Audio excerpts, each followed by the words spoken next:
नमस्कार। होली का त्योहार सिर्फ रंगों का ही नहीं बल्कि होलिका दहन का भी है। आज हम बात करेंगे होलिका दहन के महत्व और इसके पीछे छिपे ऐतिहासिक और धार्मिक अर्थ के बारे में। तो आइए इस वीडियो में जानते हैं होलिका दहन का असली अर्थ और उसकी खूबसूरती। होलिका दहन होली के पहले दिन मनाया जाता है। यह त्योहार बुराई पर अच्छाई की जीत का प्रतीक है।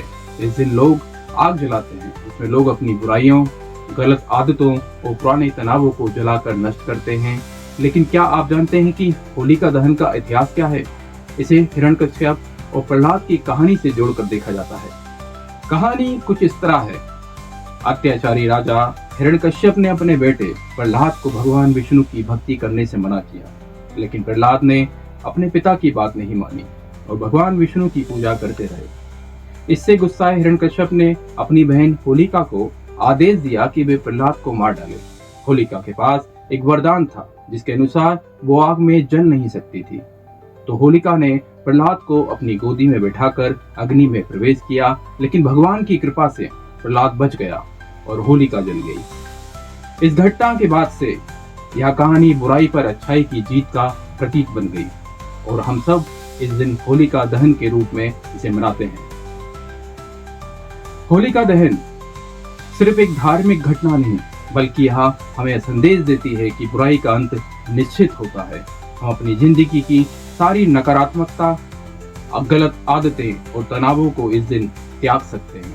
जैसे होलिका दहन में बुराई जलकर खत्म हो जाती है, वैसे ही हमें भी अपने जीवन से बुराई को समाप्त कर अच्छाई की ओर बढ़ना चाहिए। इस दिन हम अपने पुराने गमों, नफरतों और शत्रुताओं को जलाकर एक नया और शुभ आरंभ करते हैं। होलिका दहन की यह परंपरा हमें आत्मनिर्भरता, स्वच्छता और सकारात्मकता की ओर प्रेरित करती है। होलिका दहन का एक और महत्वपूर्ण पहलू यह भी है कि यह पूरे समाज को एकजुट करने का काम होता है। इस दिन लोग एक दूसरे के घरों पर जाते हैं, एक दूसरे को गले मिलते हैं। यह दिन हमें अपनी पुरानी गलतफहमियों को भुलाकर एक दूसरे के साथ प्यार और भाईचारे के साथ रहने का संदेश देता है। आपने देखा होगा कि होलिका दहन के दौरान लोग अपने घरों की गंदगी या पुराने सामान को भी आग में डालते हैं। यह एक तरह से नकारात्मकता को खत्म करने की परंपरा है। होलिका दहन के बाद पापों से मुक्ति की भी मान्यता है और इसे एक आध्यात्मिक शुद्धता के रूप में देखा जाता है। इस दिन का यह संदेश है कि हमें अपनी गलतियों को स्वीकार कर उनसे सीखना चाहिए और जीवन में आगे बढ़ना चाहिए।